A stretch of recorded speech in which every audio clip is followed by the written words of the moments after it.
दोस्तों नमस्कार। सर्वे रिसर्च के बारे में आप लोगों ने खूब सुना होगा। कई बार आपके मोहल्ले में, आपके घरों तक कुछ सर्वे के लोग आए होंगे और आपसे कई तरह के प्रश्न पूछे होंगे। कोई बड़ी इंटरनेशनल कंपनी, कोई बड़े ब्रांड या कोई सरकारी नीतियों के बारे में खूब सर्वे होता है। गाँव में, शहरों में, महानगरों में लोग डोर टू डोर जाकर क्वेश्चन पूछते हैं। तो आज हम इसी विषय पे बात करेंगे कि ये सर्वे रिसर्च होता क्या है और इसके क्या फायदे हैं, किस क्षेत्र में ज़्यादा होता है। सर्वे रिसर्च की अगर शुरुआत करें बात की, तो सर्वे रिसर्च ऐसा रिसर्च है जिसमें आप क्वांटिटेटिव डाटा इकट्ठा करते हैं, मात्रात्मक डाटा। यानी आप उसमें डाटा आप इकट्ठा करते हैं जिसमें नंबर हो सकता है, डिजिट हो सकता है, फिगर हो सकता है, वॉल्यूम हो सकता है। यानी कि कोई प्रोडक्ट कितना बिका, कितना प्रॉफिट हुआ, परसेंटेज हो सकता है। ये सब सर्वे रिसर्च से आप पता करते हैं। कितने लोग थे, कितने कम थे, कितने ज़्यादा थे। सर्वे रिसर्च से फ़ायदा यह भी होता है कि आप एक बार जब रिसर्च करते हैं तो आप उसके आधार पर अपने नफ़ा, नुकसान, प्रॉफिट या अपने स्ट्रेटजी का पूरा मूल्यांकन कर पाते हैं।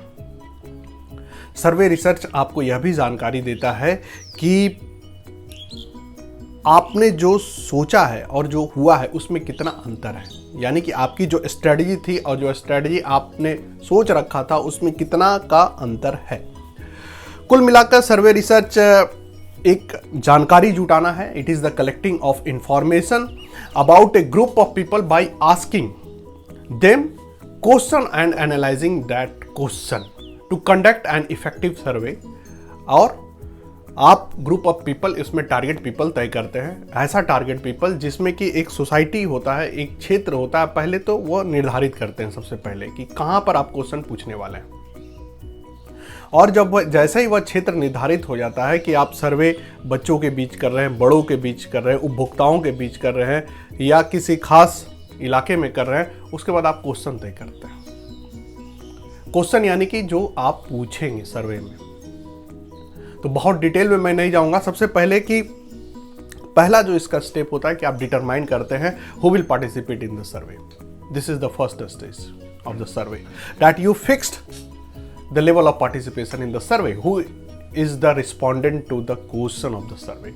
आपके सर्वे में जो प्रश्न पूछे जाएंगे उसके उत्तरदाता कौन होंगे। किसान होंगे, मजदूर होंगे, महिला होंगी, गृहिणी होंगी, मारुति कार को प्रयोग करने वाले होंगे या हुंडई कार को प्रयोग करने वाले होंगे, या वे लोग जो प्रयोग नहीं करते हैं वह क्वेश्चन का जवाब देंगे। यह पहले आप निर्धारित करते हैं। दूसरा, आपने निर्धारित कर लिया कि कौन रिस्पोंडेंट होंगे। Now the second is that कि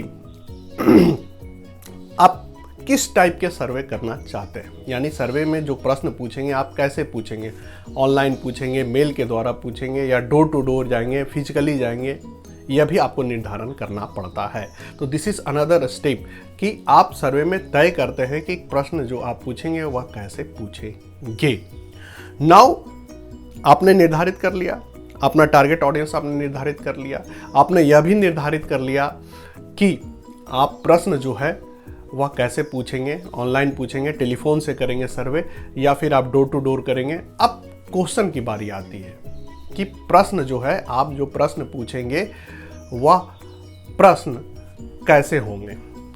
दो तरह के प्रश्न साधारणतः सर्वे में पूछा जाता है, एक क्लोज्ड क्वेश्चन, एक open question. Closed ended question का मतलब है कि मैंने आपसे पूछ दिया कि आपकी कौन सी नागरिकता है, किस देश की नागरिकता है। आप भारत के रहने वाले हैं, पाकिस्तान के रहने वाले हैं, या न्यूजीलैंड के हैं, या अमेरिका के हैं, और आप इसमें से एक चॉइस दे देते हैं आप जिसके हैं। ओपन इंडेड है कि आपसे सीधे पूछ दिया जाए कि आप किस देश के रहने वाले हैं और आपको कोई वैकल्पिक, जो कहते हैं ना कि ऑप्शन आपको ना दिया जाए।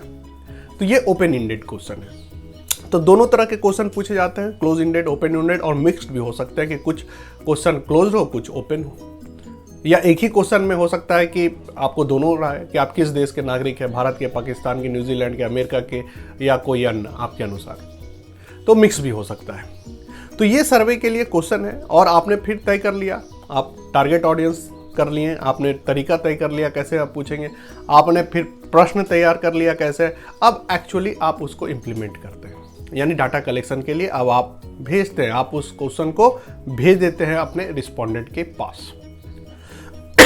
आपके रिस्पोंडेंट उस क्वेश्चन को देखते हैं, they see that question and then they answer to that question, और जब वो आंसर कर देते हैं अब आपके पास डाटा आ जाता है। उसके बाद आप समय देते हैं रिस्पोंडेंट को, हफ्ता, 2 महीना, 3 महीना, जो भी आप समय लगाते हैं, जितने आप टारगेट रखे हैं वो टारगेट तक पहुंचने के लिए। एक बार आपके जवाब आ जाते हैं, अब आप अगली जो कड़ी इंपॉर्टेंट आ जाती है वह है कि आप डाटा का एनालिसिस करते हैं। यानी जो भी डाटा आपको आया अब उसको आप एनालिसिस करेंगे और अपना रिजल्ट निकालेंगे। एनालिसिस करने के बाद जो रिजल्ट आप निकालते हैं उस रिजल्ट के आधार पर आप अपनी स्ट्रेटजी तय करते हैं, अपना परिणाम तय करते हैं, अपना डिसीजन तय करते हैं कि निर्णय लेना क्या है। यानी निर्णय का बहुत इंपॉर्टेंस है हमारे समाज में। अगर आप सही निर्णय लेते हैं तो आप सफल हो जाते हैं, और आप गलत निर्णय लेते हैं तो असफल हो जाते हैं। तो सर्वे के द्वारा जो परिणाम आपको मिलते हैं आप उसके आधार पर निर्णय लेते हैं और स्ट्रैटेजी बनाते हैं कि आप अपने ब्रांड को, अपने ऑर्गेनाइजेशन को, आप अपनी कंपनी को कैसे आगे ले जा सकते हैं। तो ये था कुछ स्टेप। अब आपको जो महत्वपूर्ण बात यह बताने जा रहा हूं कि सर्वे में पॉपुलेशन और सैंपल 2 चीज़ों का बहुत इंपॉर्टेंस होता है। पॉपुलेशन यानी कि मान ले जाए मुझे मारुति कारों की क्या खूबियां हैं इस पे सर्वे करना है, तो जितने भी मारुति ओनर है सब मेरा पॉपुलेशन है, हर आदमी। लेकिन इतने लोगों पे सर्वे करना संभव है नहीं, क्योंकि उसमें टाइम ज़्यादा लगेगा, रिसोर्स ज़्यादा लगेगा और मैन पावर ज़्यादा लगेगा। और हर आदमी चाहता है जितना जल्दी उसको परिणाम मिल जाए और सही परिणाम मिले। तो आप क्या करेंगे, सैंपल लेंगे, यानी जो पॉपुलेशन का ही पार्ट, छोटा पार्ट निकाल लेंगे, सैंपल होगा। ध्यान देने वाली बात है कि सैंपल और पॉपुलेशन में कुछ समानता होनी चाहिए। समानता मतलब कि पॉपुलेशन में अगर महिलाएं हैं, पुरुष हैं, बच्चे हैं तो सैंपल में भी वही होना चाहिए। पॉपुलेशन में 10,000 महिला है तो उसको हम सैंपल में 10 महिला ले सकते हैं। पॉपुलेशन में अगर 20,000 बच्चे हैं तो उससे हम 20 बच्चे ले सकते हैं। इस तरह से आप एक रेशियो फिक्स करके लेते हैं ताकि आपका रिजल्ट सही हो। तो ये था पॉपुलेशन और सैंपल। आप सर्वे अधिकतर आप देखते होंगे कि चुनावों में सबसे ज़्यादा आप बड़े लेवल पे सर्वे होता है। पोस्ट पोल, प्री पोल, एग्जिट पोल, ये सारा जो होता है ये सर्वे के द्वारा ही होता है, जिसमें मतदाताओं से उनकी राय पूछी जाती है। उसके आधार पे किस पार्टी को कितना बहुमत होगा यह तय किया जाता है। सॉरी, सर्वे में एक और बड़ी बात है कि सर्वे का एक और जो बड़ा क्षेत्र है वह ब्रांड करवाती है कि किसी ब्रांड, अगर कोई ब्रांड नए जगह पे अगर अपना शुरुआत करने जा रही है तो जितने कम्पिटिटिव ब्रांड है उनकी क्या खूबियां हैं, उनकी प्राइस वैल्यू क्या है और कस्टमर सेटिस्फेक्शन क्या है, इस पे लिए सर्वे करवाती है। वो नया उसका क्या स्ट्रेटजी हो, उसका प्राइस क्या हो, उसकी पूरी जो कहते हैं ना ऑरा या फिलॉसफी क्या हो, इसके लिए भी सर्वे करवाती है। तो मल्टीनेशनल कंपनी, मार्केटिंग की जान है सर्वे। पॉलिटिक्स में सर्वे खूब होता है और गाहे बगाहे हम लोग भी खूब सर्वे करते हैं। जब भी हमें कुछ खाना होता है, कुछ कपड़ा खरीदना होता है तो हम लोग कई दुकानों का सर्वे करके फिर एक जगह पे लेते हैं। तो ये था सर्वे रिसर्च। इसकी खासियत यह है कि एकदम to the fact, to the point आपको परिणाम मिलते हैं और आप रिस्पोंडेंट से सामने सब कुछ पूछते हैं, मान ली जाए, तो आपको एक सेटिस्फैक्शन होता है कि आपने जो भी डाटा लिया है एकदम ट्रू है, सही है। कम समय में होता है, चूंकि यह क्वांटिटिव है तो बहुत कम समय में आपको परिणाम मिल जाते हैं, ज़्यादा आपको समय नहीं लगता है इसमें। इसके रिजल्ट को आप सार्वजनिक भी कर सकते हैं और सार्वजनिक नहीं भी कर सकते, यानी इस पर आर्टिकल लिख सकते हैं, किताब लिख सकते हैं, चाहे तो नहीं भी लिख सकते। मान लीजिए कि अगर कोई पॉलिटिकल पार्टी अपने डिमेरिट के ऊपर सर्वे करती है कि जनता हमसे क्यों ना खुश है, तब उसको सार्वजनिक क्यों करेगी, क्योंकि फिर उसकी बुराई हो जाएगी वहां पर। इसलिए ऐसे हालात में वह सार्वजनिक नहीं करती है। तो दोनों ही केस है इसमें कि आप सार्वजनिक कर भी सकते हैं, नहीं भी कर सकते हैं। निर्भर करता है कि आपका सर्वे कैसा है या किसका परिणाम कैसा है।